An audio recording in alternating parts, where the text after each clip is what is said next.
And hello, everybody. Welcome to Narrative on a Wednesday evening. It's so good to be with you tonight. We have a very special guest, the CEO of Sparvarius. What a great name. I'm sorry, I'm blanking out here for a second. Oh my gosh, I'm sorry. That's never happened to me before, but I can't remember your first name. And I'm going to just say it's Kris Goldsmith. And I'm so sorry. I'm sitting here, I can't believe I can't remember it. So this always happens to me at the start of these live shows because I just seem to be incapable of controlling all these live things. Kris Goldsmith is here. I'm actually a huge fan of Kris Goldsmith. If you've seen Nicole Wallace's show on MSNBC, you'd have seen his brilliant explanations, as he does very often, explaining how disinformation is working in America and how it's impacting all pockets of our lives and what we can do about stopping it. And tonight we're going to go through his incredible story. It's really a worthwhile story for everyone to stick around because it brings together all the Russian disinformation from way back in 2016 and connects it to what happened on January the 6th and still going on today with the various forms of militia groups that are trying to unseat the traditional norms of democracy. So, Kris, it's great to have you here tonight. We look forward to having this conversation with you. I got to tell you, Sparvarius is one of the best names I've ever heard for any company. I think Narrative is pretty good, but I have some envy over Sparvarius. Thank you. It's part of the taxonomic name of the American kestrel, which is the smallest and most prolific raptor in the Western Hemisphere. Oh, really? The reason why I ended up choosing it is when the Nazis escaped Germany and came to the Americas, the routes that they took were called rat lines, and I wanted to, come up with something that hunts rats. Interesting. It's interesting. Brilliant. So the American kestrel, beautiful little bird. There's a good chance that if you live in the United States, you've seen one, and you probably don't know that. And that's what I'm all about. Is I operate in the open. I'm not a sneaky hacker or anything like that. I'm just good at Googling stuff and finding bad guys. Well, there's a lot you can find on Google these days. And in fact, you were able to infiltrate a militia group. And we're going to talk all about that a little later on as we go through the show.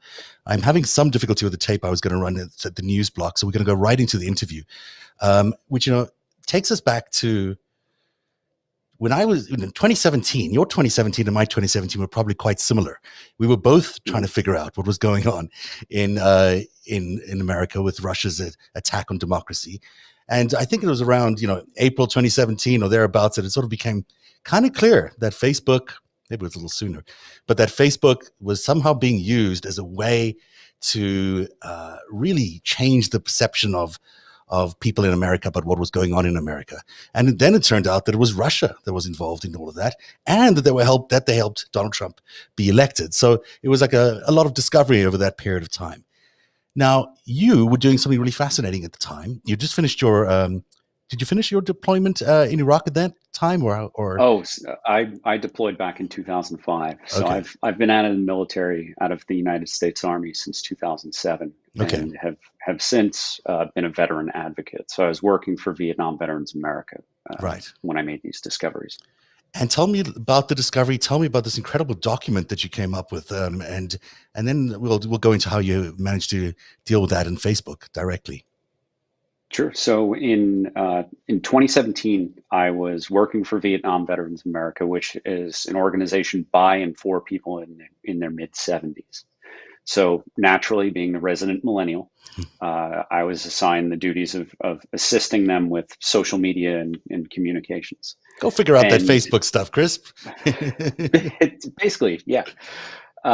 So while managing Vietnam Veterans America's Facebook page, I found an imposter that had just been created a few months earlier, but had it going on by the time it closed down, 250,000 followers.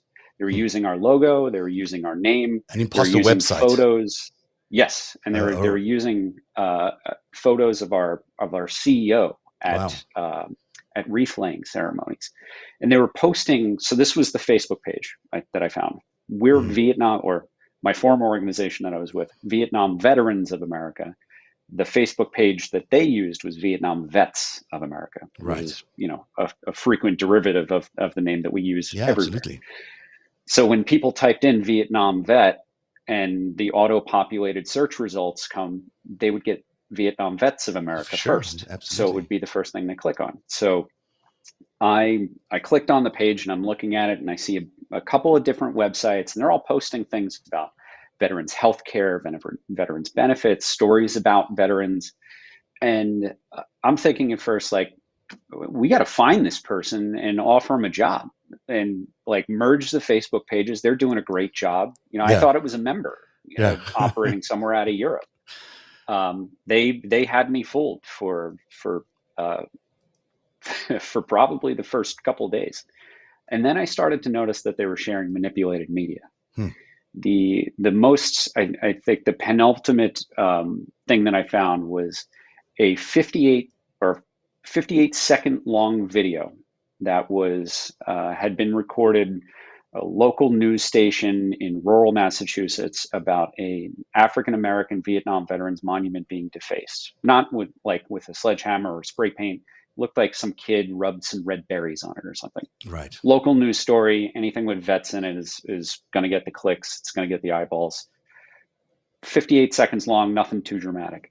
But what they had done, I found out they were Bulgarians after a long investigation. They had taken this 58-second video and they had looped it for 4 hours and tricked Facebook into presenting it as a live video.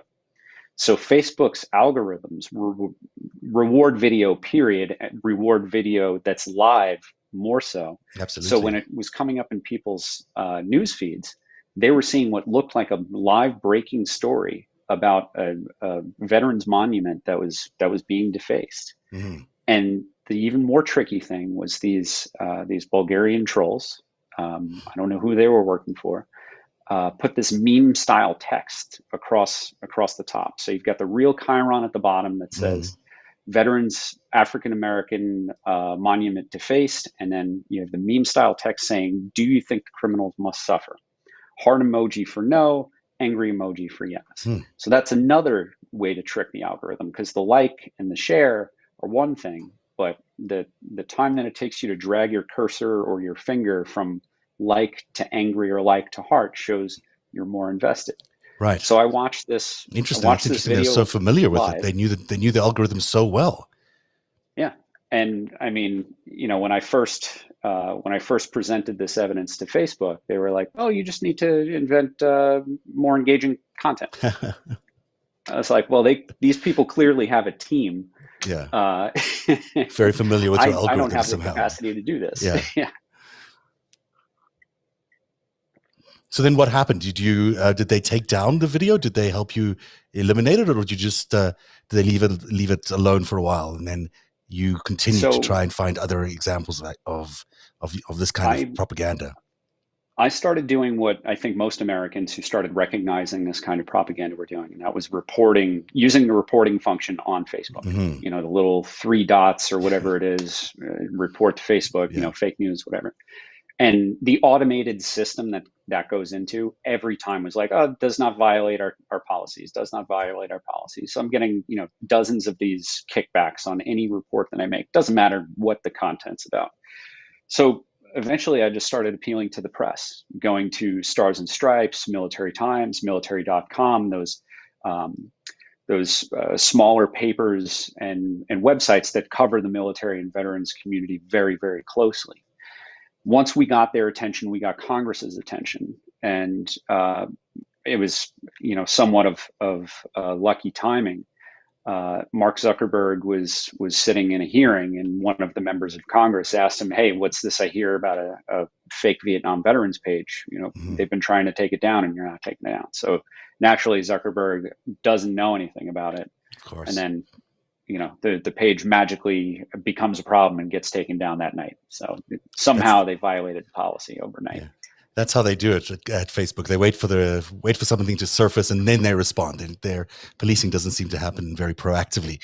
But your report is stunning. So how did you get from, there's a Vietnam vets thing that's similar to your company's or your organization, similar Facebook page, to this incredible investigation that you did, which showed how military personnel, American military personnel around the world were being targeted by Russian disinformation efforts.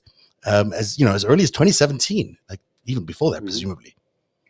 Yeah. I found pages that were dating back to 2015 that I'd have to go through my notes closely, but I'm quite sure that they were managed by the Internet Research Agency, the Russian troll farm. So once I found this, and I realized when I found this network of websites, and I found the Instagram account, the Twitter accounts, all using our branding, I started to recognize this is not just a persistent, but a sophisticated actor. And I say it to everybody, I'm no like special intelligence guy. I just Google stuff. So I just started going to the search bar on Facebook and typing in the word veteran. And I quickly found well over 100 pages that were run by foreign administrators that were targeting specifically American troops and veterans with all sorts of, not just disinformation campaigns, politically divisive content, stuff pushing people towards extremism, but also things like romance scams and, trying to take people's private information and financial information, that kind of thing. So I presented my early batch of evidence to Vietnam Veterans America's CEO and said, like, hey, these foreigners are using pictures of you to trick people into thinking that they're supporting an American veterans group.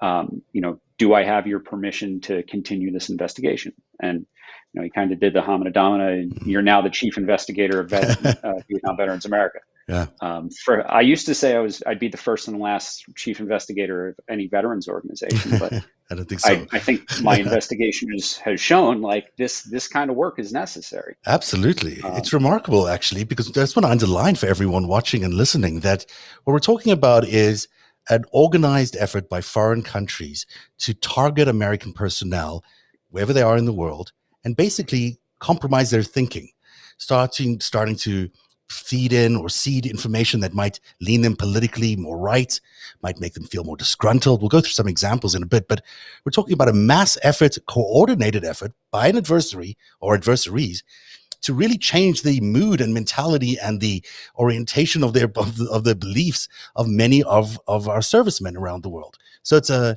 large scale targeted effort, not just some sort of haphazard thing that they did by accident or that happened to attract some of these audiences. It went to the military personnel directly and was targeted at them.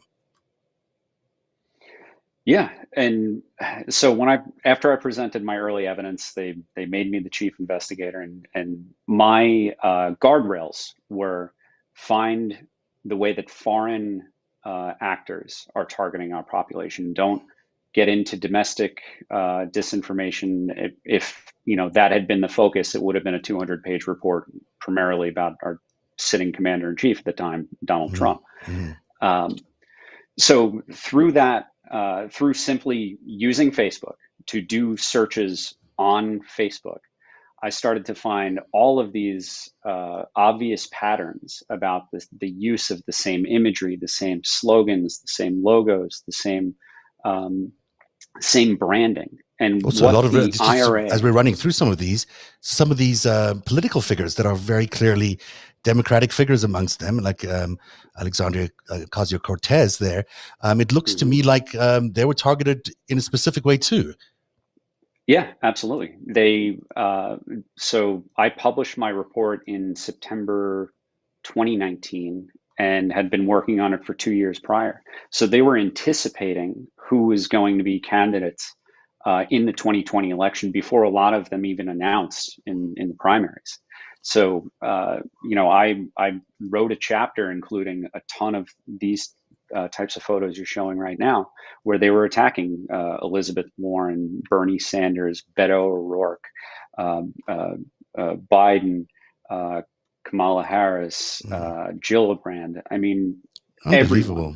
This is after 2016. This is after we've figured out that they had already meddled in the 2016 elections.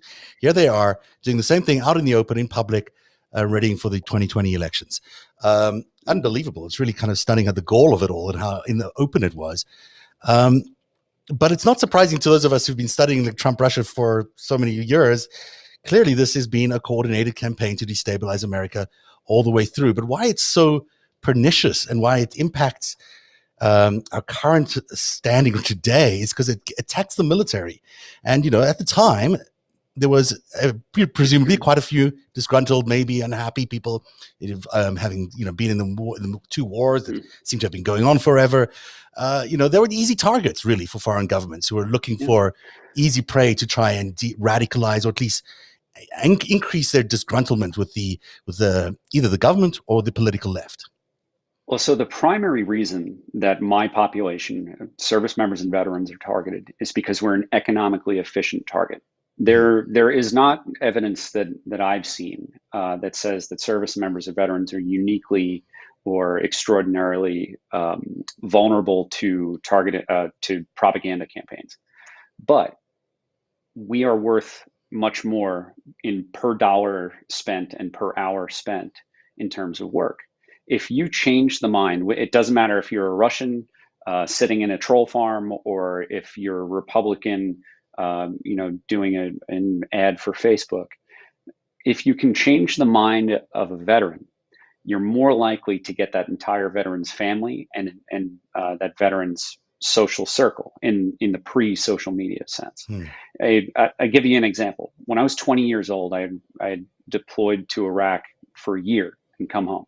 Sit down in the town bar, the bar around the corner where all the high school folks go.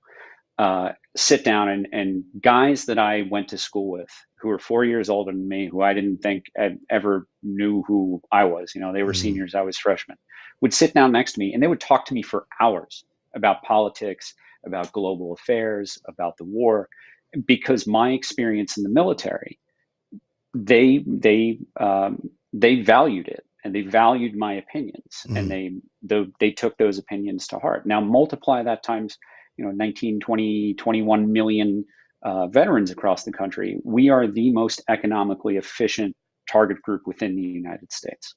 Right. But you think it's mainly an economic thing that they were doing? Or do you think that it seems to me the goals were political, not economic?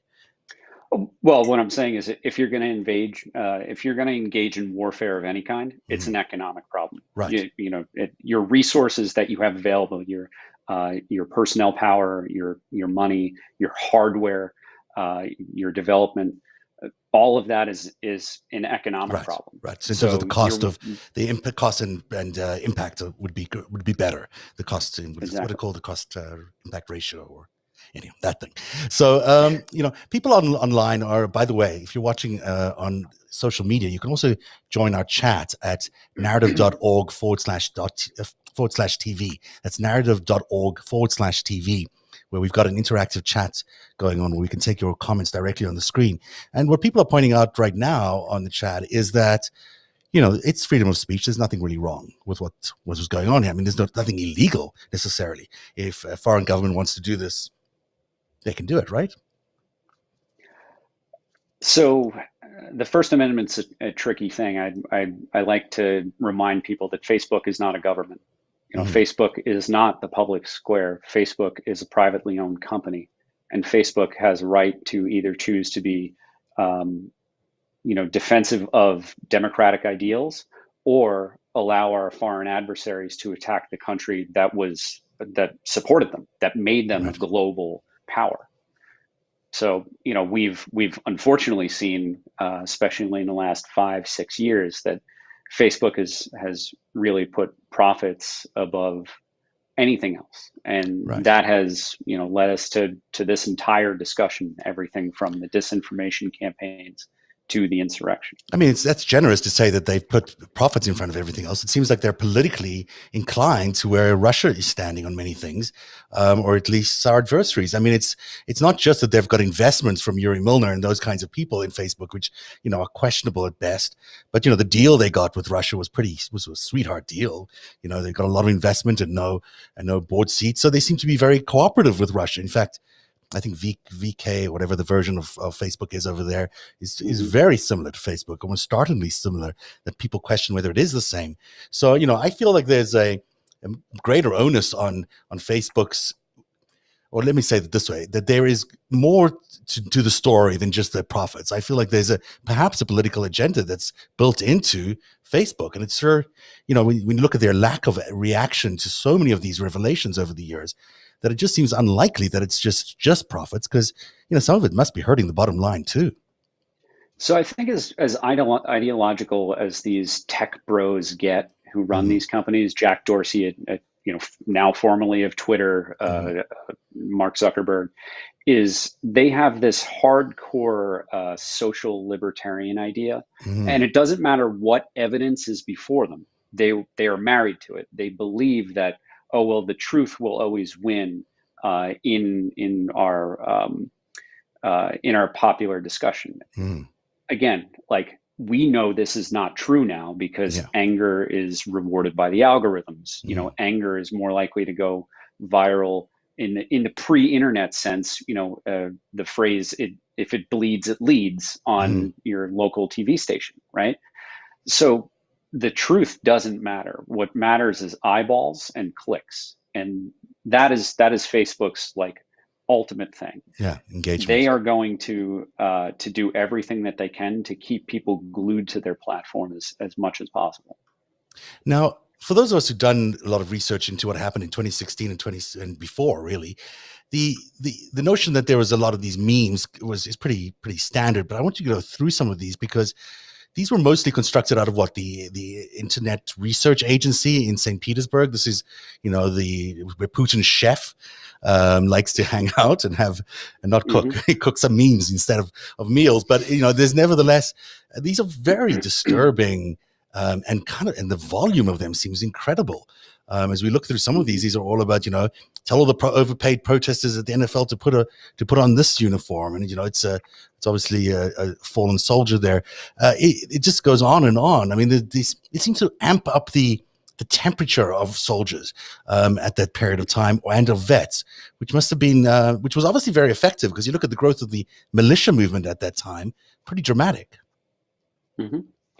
Yeah, and you look at what's been scrolling through the screen. You see pictures of coffins. You see this sign that says "Vets before illegals." Everything that the IRA was doing, if it wasn't just audience building, sometimes they had innocuous audience building, cute kittens type of innocuous content, was to push people towards the extremes and create these false dichotomies.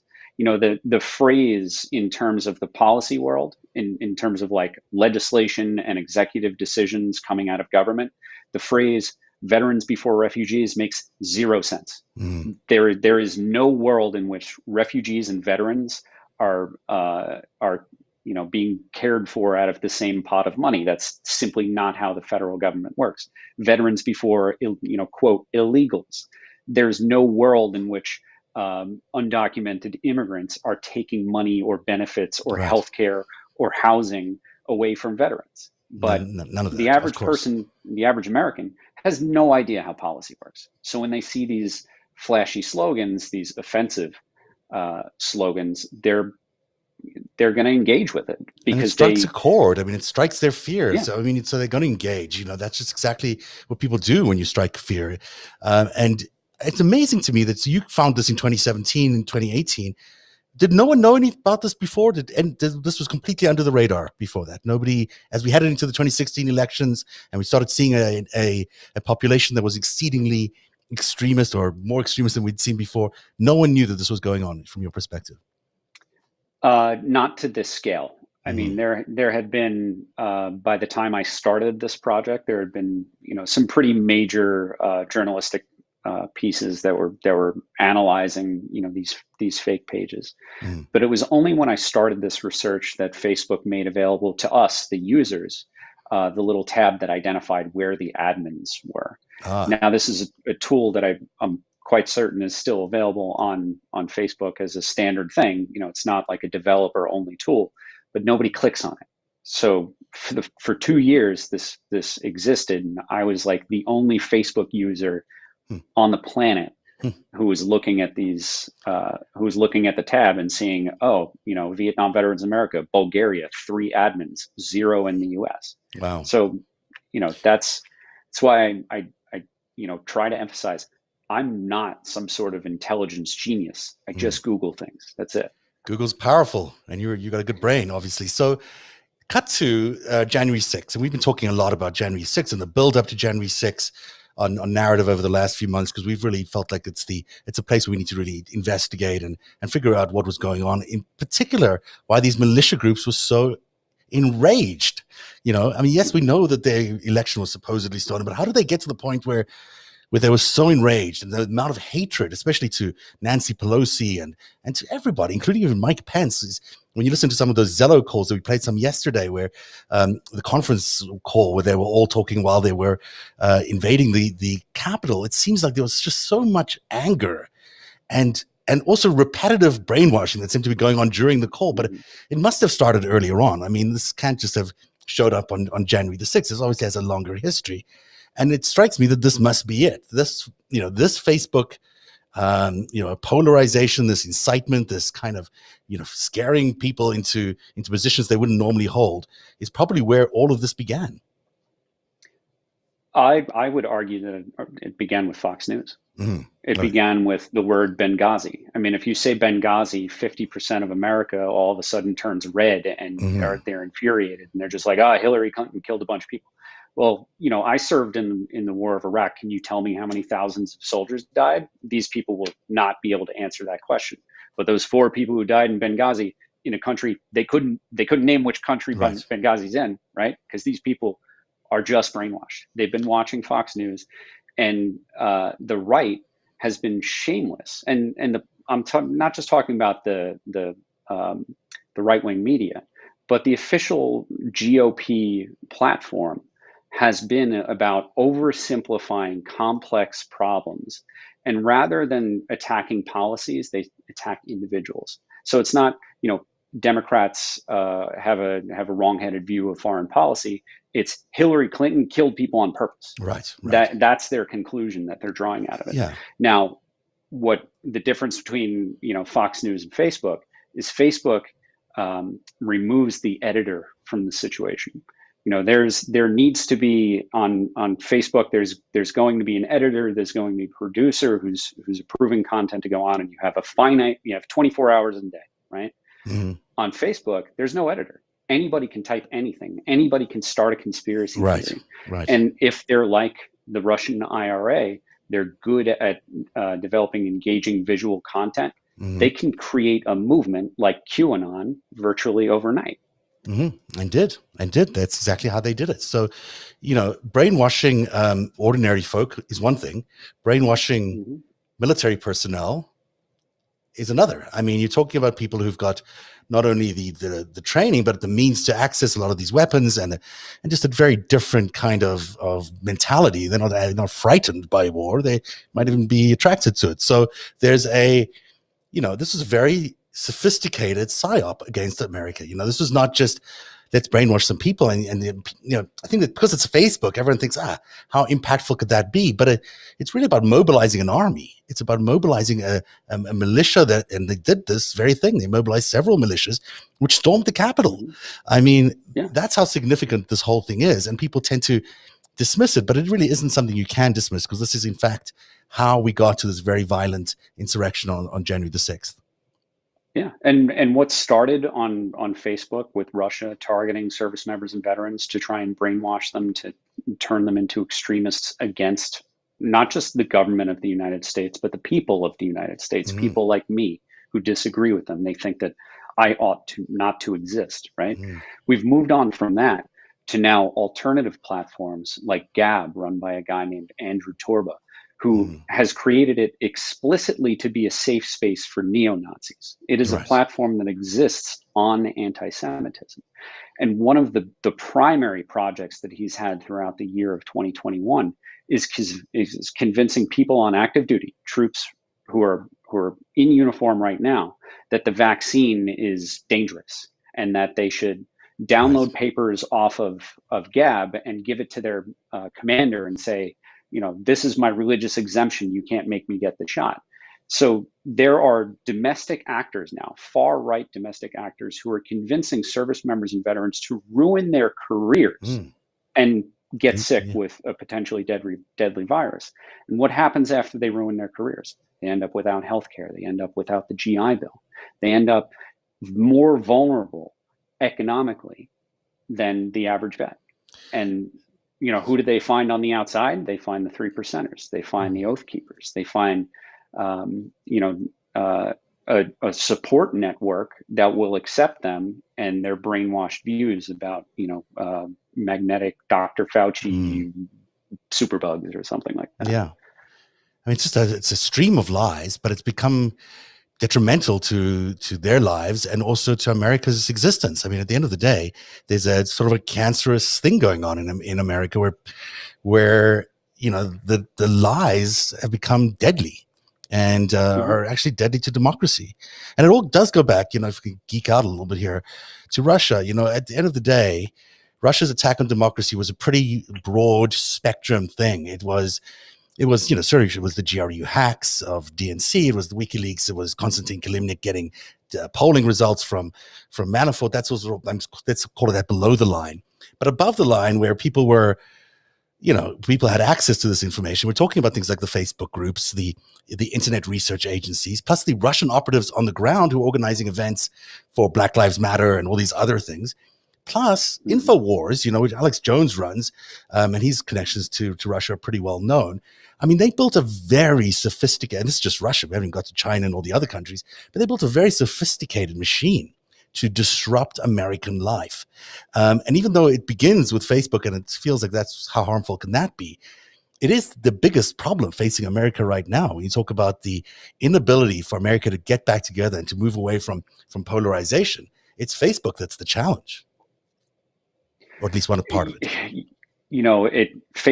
Facebook was a major catalyst towards getting us to this new era where America is broken in a way that most of us probably couldn't have imagined 10 years ago. But now the problem is that all of these people like Alex Jones followers, people who are sharing InfoWars, fake stories, conspiracy theories by InfoWars, they've been kicked off of Facebook now. And they exist in what is the dark to most people. So people like me, researchers, have to follow them down the rabbit hole. So now I'm spending all day where I used to spend all my time, with multiple Facebook pages open, scanning all of those all day. Now I don't even research Facebook anymore. It's old news. The real dangerous stuff exists on these alternative platforms like Telegram, whose CEO just happens to live in Russia. And that company's Russian, of course. Yeah. So there's no guardrails there at all. Everything, anything's available on Telegram. It's it's very hard to keep all of this together now because there's so many of these disparate platforms.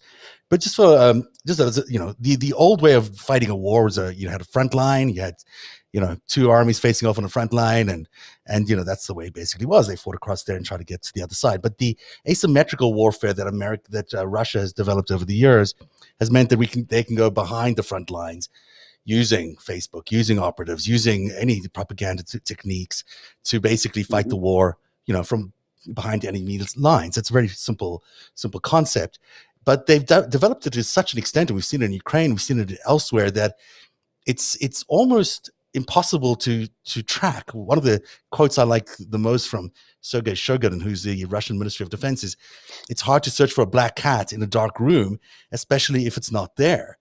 And he's right, because the black cat is the influence that's going on in militia groups, so maybe spread through Facebook or elsewhere, or these disinformation. You can't really see you can't catch that thing because it's just doesn't exist, but it's affecting so many people, and it's affecting our future really as a republic. It's very hard to see us being able to sort of unify beyond if these kind of forces are being amplified and amplifying messages in our country. Yeah, and part of the problem is that a lot of folks have just gotten so used to the idea of if they don't understand something, they just throw their hands up and say, well, this is just too complicated. I wrote a 200-page report on the 10 different ways that foreign adversaries targeted service members, veterans, and our families, with everything from disinformation campaigns to stealing the identities of those killed in action to engage in romance scams using their person. Interesting. Using their person, right? not one person has been held accountable for any of the wrongdoing that I exposed in my report. I mean, it's and it's not, okay, we can't go and extradite Russians. It's just not going to happen. But no one at Facebook who allowed this to happen, who I was sending emails to with early versions of my report, being completely open to them, saying like, here's a spreadsheet of 160 fake pages pretending to be American veterans run by foreigners. No one at Facebook is being held accountable. Isn't that unbelievable? And that's what's most frustrating to me. It's so frustrating. Yeah. It's so frustrating. And they're not the kind of company that you can expect them to do anything. They just won't. They've proven they're not that interested in working, on behalf of the American people. It's frustrating. But then tell us about your experience of getting into this militia group, because you then infiltrated a militia group. So tell us about that really interesting chapter of your life. So, in the days leading up to the publication of this report, I had a friend who I served with in the Army call me up and say, "Hey, I joined a hate group and I want you to help me take them out." We had never had a discussion about this before. It was a completely random phone call. And this is the kind of guy who anytime that he calls me, something crazy happens. Time prior to that, he called me. Within 4 hours, I was on a tiny little plane flying into West Virginia to basically help our friend in a hospital. And then I ended up pretending to be an inpatient to get these things are crazy, right? I ended up sleeping on a mental health ward last time this guy called me. Got it. To save one of our buddies who was really messed up from the war. So he calls me, tells me, join this hate group, wants me to help him take him out. Now this is a good reminder. There are a lot of folks who keep their eyes on DC, who keep their eyes on the news, like me. And I'll take a photo with the senator. Well, people who never pay attention to the news and never, care about elections, which is a lot of Americans. They have their own things to worry about in their own lives, their own families. They see a photo of me with the senator, they start to think I can do all sorts of things that I can't.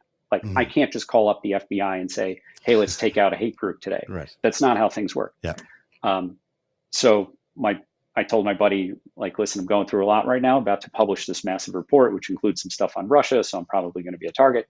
So I can't join a hate group right now with you. Right?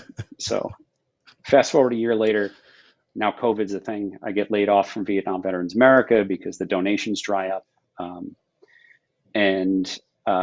I call my buddy back and I say, well, I've got a lot of time on my hands. I had just graduated. I had gone from being a full-time student, working full-time remotely, to graduating and getting laid off in the same week. And I joined a hate group with him. And so the first one that I joined was called Patriot Front. Patriot Front is the most active hate group in the United States, and no one's ever heard of them. Right. They are primarily Gen Z, different from the 3%ers and the Oath Keepers and the Proud Boys, the household names, because they're not idiots. These are kids who grew up with cell phones. Yeah, these are guys who grew up with cell phones in their hands, who have been on Instagram since they were tweens. And they know how to build an audience and keep an audience engaged. They know how to build a social movement. And what you're looking at right now, all of these masked kids, these are young men who are between 18 and 35. Unlike the Oath Keepers and the 3%ers, they have an age cap, can't be older than 35 years old. Why? Because they want to invest in propagandizing and investing in young fighting age males, so that when they engage in a day like January 6th, it's going to be a hell of a lot more bloody than what we saw at the Capitol. Now, they weren't there on January 6th, as far as we know. I mean, maybe they were there as other groups, but not there. This is their leader. What's his name? Thoreau? I think he's Thomas Rousseau. Thomas Rousseau. He seems so young. He just seems like a kid. Like, I mean, really? This is the leader of this giant movement? He considers himself the Caesar of the white race. He's a 22, maybe 23-year-old who lives in Grapevine, Texas, which is in the Dallas-Fort Worth area. So something that I don't know if he knows this yet, but around the election, I had infiltrated this group and I was documenting was basically learning everything about them because I had access to all of their chat logs in real time. So I was watching them, screenshotting every bit of it, logging in multiple times a day because they automatically delete their things every few hours so that I could stay on top of everything. Gave it all to BuzzFeed, and BuzzFeed published an article just days before the election. Now, our intent with exposing this organization was to take them offline specifically for the election. They are very decentralized in terms of communication. They have learned a lot since Charlottesville, when a lot of them were doxxed and had to pay social and economic costs. Like we just saw, now some of them millions of dollars in debt, right? Because they lost the Charlottesville lawsuit. So they view Charlottesville as a bit of a trap, right? I think many of them correct. do. Yeah. They consider it like a honeypot. Now, Thomas Rousseau, he actually handed a weapon to James Fields, the person who ran over Heather Heyer and the group of peaceful protesters and killed Heather Heyer. Thomas Rousseau somehow escaped the Charlottesville lawsuit, but justice is still coming for him. So I'll tell you an example of how to sabotage an organization like this. So we joined this organization, got all the screenshots, gave it to BuzzFeed. BuzzFeed comes out with the article just days before the election. I print out 200 copies of it. Found out where this kid lived because his address is part of the public record because he was arrested for putting up racist propaganda near his hometown. And I mailed 200 copies of the BuzzFeed article with a dossier, with his arrest records, pictures of his house and pictures of his car, to everyone in his neighborhood. Literally drew a circle for a quarter mile around his house and let everyone within a quarter mile know that they're living next to not just a neo-Nazi, but the headquarters of the largest, most active hate group in the United States. So that's a very smart idea. It had an impact, presumably. Presumably he wasn't happy. Did you ever hear from him? They went underground. They went underground. Yeah, they went underground for a little while, then popped their heads back up. But who funds them? Who funds these guys? Who funds the Patriot Front? Where are they getting all this money from to organize this organization? And where are they getting all this knowledge from? Where it seems like, is this really a natural upswelling of white nationalism, or is it something that's been constructed elsewhere? So a lot of these people have day jobs. They're members of our society. And they're nighttime Nazis, just like the Klan. They go and they put on, instead of a hood, they put on their white mask. Now, what makes these guys different from the 3%ers, the Oath Keepers, the Proud Boys? These kids, and I call them kids because I have no respect for them and they're fucking morons. They immerse themselves in Nazi propaganda and fascist propaganda, everything from Mussolini on. And they have immersed themselves in this stuff and are taking the propaganda efforts that were effective in leading to the Holocaust and applying their 21st century knowledge and skill set to it.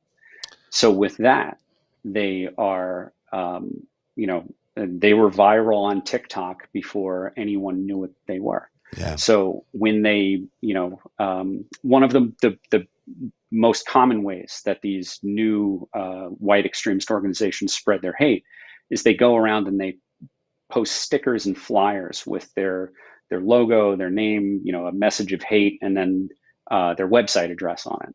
They'll post it outside a synagogue or on a college campus, some diverse neighborhood, somewhere where it's going to generate outrage. So a well-meaning journalist takes a photo of it, or well-meaning anybody takes a photo of it, posts it online and says like, hey, look, I found neo-Nazis on this college campus near the synagogue in this neighborhood. And then all it takes is if 1,000 people see that tweet with their web address on it, all it takes is one sympathetic person. Now they've got an applicant. So they have been using our outrage against us to do their recruiting and find the one out of 1,000 people who have views in any way sympathetic to their own. Earlier this year in this narrative season, we ran a story about Charles Bausman, who's a Russian, one would think operative. He acts like a Russian operative, walk sucker operative. Let's call him an operative for our purposes here, who had a barn up in Pennsylvania, where, amongst other things, he held the launch meeting of the National Justice Party, which is basically the neo-Nazi party of America. And, so here's a Russian operative thinking, well, I can get all these guys together. No one else is going to let them host anything, but give them the barn. They can host their event. And now he's, influencing hundreds, maybe thousands of Americans into thinking that, that the neo-Nazis is a cult worth following, or there's the National Justice Party is a cult worth following. And, and succeeds. I mean, at the end of the day, the party now exists. It must get funding from somewhere. Maybe it also gets funding from the Russians. But it's a similar kind of thing with this. It might be that there are some foreign actors as well who just find this useful in their, attempt to sow chaos, and might be helping these guys along. So Nick Fuentes, who was just outside the Capitol, who was telling his followers that the police were the enemy as they were running up to the Capitol to attack them, break into, our citadel of democracy. Nick Fuentes received what is now the equivalent of over $1 million in Bitcoin donations from a European white extremist who eventually just, I guess, gave away all his Bitcoin money and then killed himself. These folks are trying to not just create a white American ethno-state. They're trying to create, they're trying to balkanize the white world from the rest of the world. So they're organizations like White Lives Matter are not just producing propaganda for white people in the United States. They're doing it for white Russians. They're doing it for white Ukrainians, for white Italians. They are all over the Western world, and their goal is to, and their stated goal is to create semi-autonomous cells who are ready to be called to action. So, like what we saw on January 6th, those were a bunch of maniacs who, for the most part, were coming in small cells. They were willing to storm the Capitol in what was the greatest attack on our democracy so far. These folks are planning for 20 years down the line. I mean, that's why they're aiming for people in our fighting age males right now, because they want 20 years from now these people to be in their mid 40s, still able to swing a baseball bat at a cop, but have a dozen people in their 20s behind them ready to.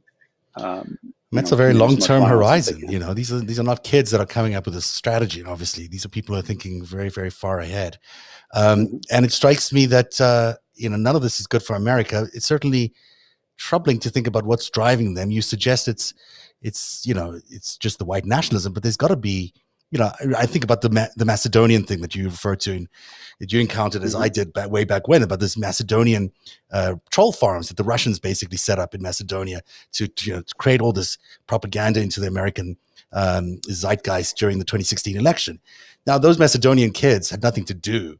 They were smart. They spoke English. They had nothing to do. There was zero economic opportunity there. When the Russians showed up and said, "Hey, here's $20 or whatever it is they gave him to write a per story about Hillary Clinton," they didn't care. They wrote the story about Hillary Clinton because they wanted the money. It might be that we're seeing some of that kind of financial incentives being offered to these kids as well. Well, what we saw with the Macedonians, and I take what I say now with a grain of salt because it's an extremely small focus group, right? But the Arsov brothers are who we're talking about, the Macedonians. Yeah. The Arsov brothers in the beginning, they were just, they're getting paid. They'll hire 100 people, pay them $1 a day a piece, and have them write stories about Hillary Clinton, having dementia or something. They didn't care. But now, today, those Arsov brothers, they're true believers. They really love Trump. And that is, I think, the effect that these propaganda campaigns have had on a lot of Americans who initially supported Trump in 2015, thinking it was a joke because they like to troll the libs and piss people off. Now they're true believers because they've been so wedded to pretending to care, to pretending to be attached to this guy, that now they have convinced themselves that they are indeed Trump fans. And that's why those are the type of people who you saw storming the Capitol. Those so are the pernicious. Type of it's so dangerous. Yeah. I mean, we're just facing an awful calamity if this continues. And so in the few minutes we have left, I want to just try to pick your brain here about what it is we can do to stop this. I mean, it seems kind of like it's impossible to stop, but we must figure out a way. What do you think the best strategies are to fight this disinformation? So there are sociologists and psychologists and all sorts of academic folks who have better answers than this. I'll give you the answer that a soldier can come up with, and that's impose costs on these people. Right now, they are trying to build what they call a parallel economy. So specifically, this is led by Andrew Torba of Gab. They are trying to create online job boards. So if you're a neo-Nazi, you get outed in your neighborhood, you just go on the neo-Nazi help wanted website, and you've got a job in your local neighborhood. They're trying to make it so that when folks are identified and have, lose their job, lose their girlfriend, well, now they can go on to white supremacist Tinder. It sounds like a joke, but it's not. I mean, the reason why they're becoming so brazen is because, but for, the 9 people who were held responsible for Charlottesville, the rest of them went on to create the National Justice Party. And now they're receiving donations from, neo-Nazis across the world. They're coordinating with fascist militias in Ukraine, and they're getting to see Europe, going overseas and training to fight with these people. Yeah. These folks are no different from the jihadist extremists that Americans were so afraid of for the last 20 years. They've been radicalized, and they're willing to go overseas and train to fight so that they can come home and bring that skill set here. And they have the money, they have the resources, they have the weapons, and they really are trying to, create an insurgency in this country. I mean, that seems to be the goal, and has been the goal for a long time. It feels to really rip apart the country. If they need to, they will separate parts of some of these states out of the United States. And of course, that just obviously weakens America tremendously. But you still haven't answered the question. How do you stop them? Other than you impose costs, you said, but what else can we do as, ordinary citizens? Is there something that we could be doing in our daily lives that could reach them? I mean, is there a way to get to them? Is there a way to communicate with them and discuss that? I am too, I'm not going to pretend that I'm not a hate-filled person. I hate Nazis, and I have no interest in rehabilitating Nazis. I want to impose social and economic and legal costs on them in every way that I can. And the way that a regular person, you don't have to be spending all your time in neo-Nazi Telegram chat to do this. Simply go on Twitter and just use the Twitter search bar and look for anti-fascist and just follow all the anti-fascist accounts that you can. Once in a while, you're going to see an anti-fascist account that is in your neighborhood, and they're going to dox a Nazi.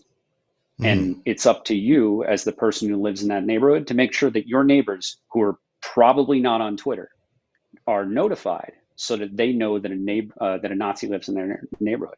If I were one of Thomas Rousseau's neighbors, and a couple days after the election, I got a package with that dossier, I would have been really appreciative.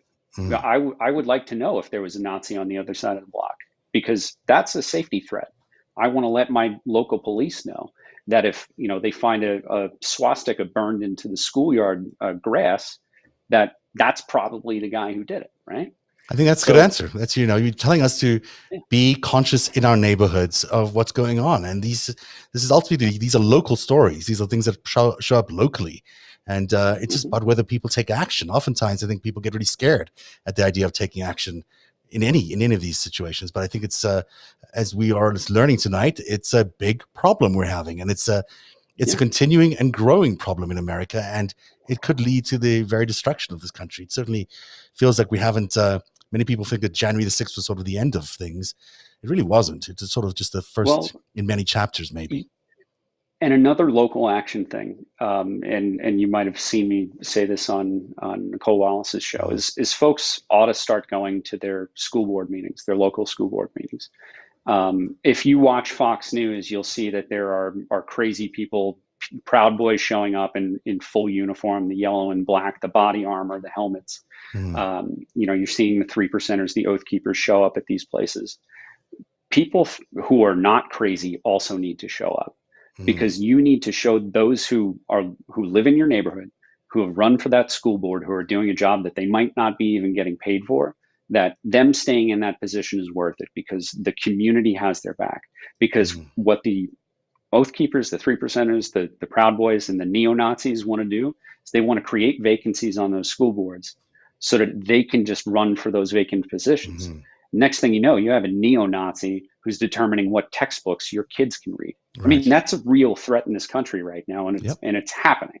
So folks who are really concerned about this stuff, just go to the meeting. You don't have to get in a fight with these people.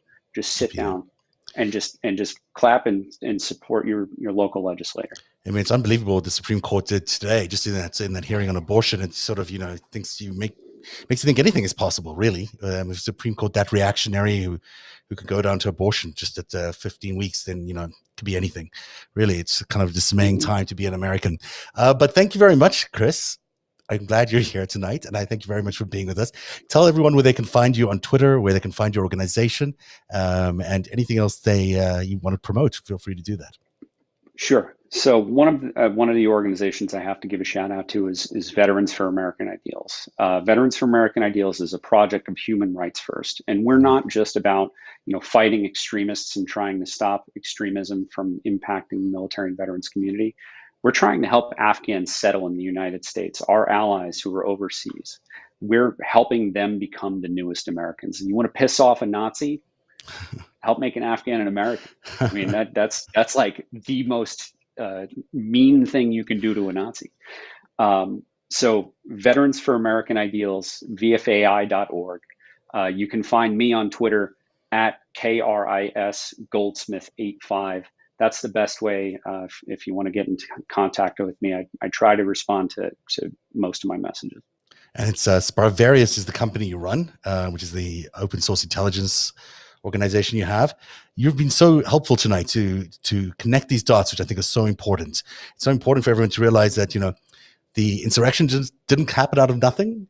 The insurrection came out of militia groups, and militia groups came out of something as well. And they came out of the propaganda efforts that were started earlier as 2015, probably, but maybe even sooner than that, on Facebook and elsewhere, to radicalize American troops and veterans who are coming back from there. And that's how we landed up with this radicalized group of people who, stormed the Capitol on January the 6th. And that very serious act that I know a lot of people want to just turn away from and ignore is bringing other terrible things to this country, including these, neo-Nazi groups that you talk about, the Patriot Front and others. There's just so much that needs to be understood that comes out of this propaganda effort that started in 2015 and that led into these militia groups. That is not going to be curtailed by turning our back on the events of January the 6th and ignoring it. We have to confront it. We need to see justice being done there, and we need to be seeing justice being done really quickly, because we don't have much time before the next election, and who knows what will happen if the Democrats don't win the House. So a lot of good reason to stay motivated and to stay politically active as we head into 22. So there you go. Thanks very much for watching Narrative tonight. Thanks, Kris. Anything else you want to share with our audience? They seem to love having you on, and I've got lots of good comments from you. Anything else? Thanks. I'm excited to come back sometime. So we'd please love let to me have know you back next time you want to talk about the bad guys, and we'll talk about bringing the pain their way. Absolutely, we'll do that. Thanks very much for being here tonight, and thank you for watching. You can always catch us on YouTube. If you're not yet a subscriber on YouTube, we suggest you go over there and subscribe there. Plus, you can always support us at patreon.com/narrative. And that's the show for tonight. I have some disappointing news for everybody, because there won't be an after show this Friday, but the after show will be back next Friday, and I'll be back next Tuesday with a continuing episode of our January the 6th investigation. Have a good night, everybody. Narrative is made possible by viewers like you. Join today and support truly independent journalism at patreon.com/narrative. That's patreon.com/narrative.